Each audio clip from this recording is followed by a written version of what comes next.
Hi everyone, welcome to my channel. ఈరోజు baby corn pepper dry recipe ఎలా చేయాలో చూపిస్తాను రండి. ముందుగా ఒక బౌల్లో వాటర్ తీసుకొని అందులో కొంచెం ఉప్పు వేసుకొని బేబీకార్న్ వేసి బాగా క్లీన్ చేసుకోవాలి. తర్వాత వీటిని తీసుకొని వీడియోలో చూపిస్తున్న విధంగా చిన్నగా కట్ చేసుకోవాలి. చూడండి, వీటన్నింటినీ ఒకే సైజులో కట్ చేసుకొని పక్కన పెట్టుకోవాలి. ఇప్పుడు ఒక మిక్సింగ్ బౌల్లో తీసుకొని ఇందులో 2 స్పూన్ల కార్న్ ఫ్లోర్, 2 స్పూన్ల మైదా పిండి సేమ్ క్వాంటిటీతో తీసుకోవాలి.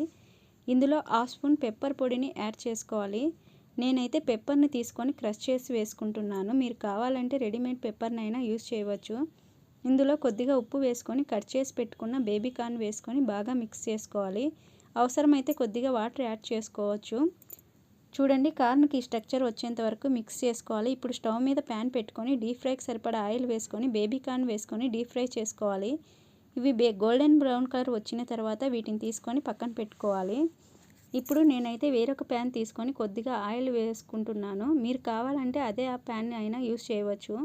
ఆయిల్ వేడెక్కిన తర్వాత కరివేపాకు, కట్ చేసిన పచ్చిమిరపకాయలు, ఇలా చిన్న ముక్కలుగా కట్ చేసి పెట్టుకున్న వెల్లుల్లి ముక్కలు, అల్లం ముక్కలు, క్యాప్సికమ్ ముక్కలు, ఉల్లిపాయ ముక్కలు వేసుకోవాలి.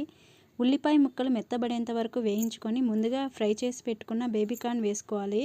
ఇప్పుడు ఇందులో 1/2 స్పూన్ పెప్పర్ పౌడరు, రుచికి సరిపడా ఉప్పు, ఆల్రెడీ మనం ఉప్పు వేసుకున్నాం కాబట్టి కొంచెం చూసుకొని వేసుకోండి. 1 స్పూన్ సోయా సాస్ వేసుకొని ఇంగ్రీడియంట్స్ అన్నీ బాగా మిక్స్ అయ్యేటట్లు కలుపుకోవాలి. ఇప్పుడు స్టవ్ ఆఫ్ చేసుకొని ఒక సర్వింగ్ బౌల్లోకి వీటిని తీసుకోవాలి. ఈ రెసిపీని కెచప్తో తింటే చాలా బాగుంటుంది. ఒకసారి ట్రై చేసి చూడండి. ప్లీజ్ సబ్స్క్రైబ్ చేసుకోండి. Thanks for watching.